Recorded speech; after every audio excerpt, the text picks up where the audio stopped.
आज मैं आपको सुना रही हूँ एक और नई कहानी जिसका नाम है बड़ी सीख। बहुत पुरानी बात है। एक आश्रम था जहाँ पर बहुत सारे बच्चे दूर-दूर से शिक्षा ग्रहण करने आते थे। उन्हीं में से थे मोहन और कमल। उन दोनों की शिक्षा पूरी हो चुकी थी।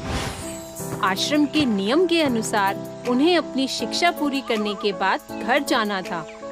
लेकिन जब मोहन और कमल घर जाने लगे तो उन्हें गुरुजी ने अपने पास बुलाया और कहा, बच्चों, आज तुम अपनी शिक्षा पूर्ण करके अपने अपने घर जा रहे हो, लेकिन तुम्हें अपने घर जाने से पहले एक और परीक्षा देनी होगी। इस परीक्षा में अगर तुम सफल हुए तो तुम्हें घर जाने दिया जाएगा, लेकिन अगर तुम विफल हुए तो तुम्हें यहीं रुकना पड़ेगा। तभी मोहन गुरुजी से पूछता है, गुरुजी, आप किस परीक्षा के बारे में बात कर रहे हैं? हमने तो अपनी शिक्षा पूरी कर ली है और आज तो हमें घर भी जाना है। फिर अब कौन सी परीक्षा देनी है? गुरुजी ने मुस्कुराते हुए कहा, तुम दोनों मेरा सिर्फ एक छोटा सा काम करोगे। अगर तुम दोनों उसमें सफल हुए तो तुम अपने घर जा सकते हो। गुरुजी, क्या काम है? आप बताइए, हम अवश्य ही परीक्षा देंगे। गुरुजी ने उन दोनों को बड़े ही ध्यान से देखा, फिर मुस्कुराए और कहा, बच्चों, तुम दोनों को मैं कबूतर देता हूँ और तुम्हें इसे मारना है। तुम इन्हें ऐसी जगह मारना जहाँ पर कोई तुम्हें देख ना रहा हो। मोहन और कमल दोनों ही उन कबूतरों को लेकर चले जाते हैं। मोहन अपने कबूतर को लेकर एक सुनसान गुफा में जाता है और वहाँ जाकर देखता है, अरे यहाँ इस गुफा में तो कोई नहीं है।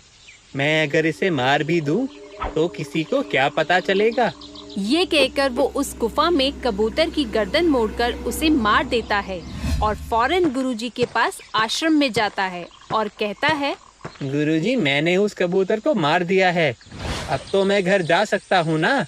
मैं इस परीक्षा में सफल हो गया हूँ। गुरुजी उस मरे हुए कबूतर को हाथ में लेकर थोड़ी परेशान हो जाते हैं और मोहन को कहते हैं, देखो मोहन, मैंने तुम्हें और कमल दोनों को ये काम दिया था, लेकिन मुझे लगता है कि तुम अभी भी इस परीक्षा के परिणाम के लिए कमल के आने का इंतजार करो। मैं तभी अपना फैसला सुना पाऊंगा। शाम हो गई थी, अंधेरा भी घिर गया था, लेकिन कमल अभी तक नहीं आया और गुरुजी को उसकी चिंता होने लगी थी। तभी उन्हें दूर से कमल आता हुआ दिखाई देता है। देखो, वो आ रहा है। उसके आने के बाद तुम दोनों के परीक्षा के परिणाम की घोषणा हो जाएगी। प्रणाम गुरुजी।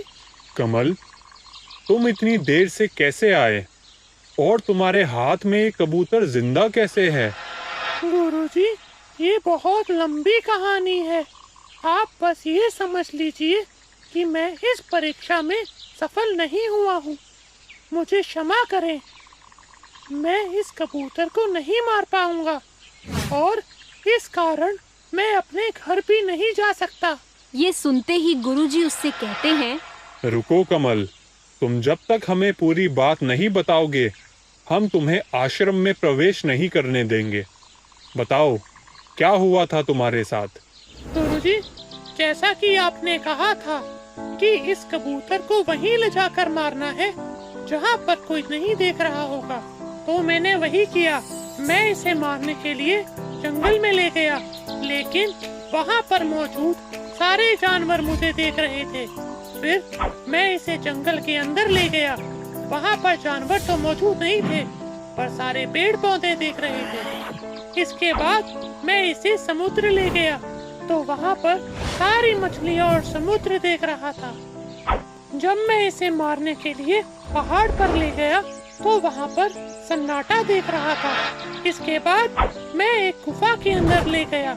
वहाँ पर मुझे अंधेरा देख रहा था और इनसे सबसे बड़ी बात, मैं इसे मारते हुए खुद देख रहा था। गुरुजी ये बात सुनकर मुस्कुराए और उससे कहा, कमल, तुमने तो सबसे बड़ी शिक्षा ग्रहण की है। जो मैं तुम्हें समझाना चाहता था वो तुम समझ गए। तुमने इस कबूतर को इसलिए नहीं मारा कि तुम्हें सब देख रहे थे, एकांत में भी। यही हमारा भय है जो हमें गलत काम करने से रोकता है। अगर हम सब कुछ भी गलत करने से पहले ये सोच लें कि हमें कोई ना कोई देख रहा है, तो हम गलत काम नहीं करेंगे। बस यही मैं तुम्हें समझाना चाहता था और तुम बहुत अच्छे से समझ गए। तत्पश्चात गुरुजी ने अपनी शक्तियों से उस कबूतर को भी जीवित कर दिया। गुरुजी की ये बात सुनकर मोहन को अंदाजा हो गया कि उसे अभी और शिक्षा ग्रहण करनी है, इसलिए वो चुपचाप आश्रम चला गया। वहीं कमल वापस अपने घर चला गया।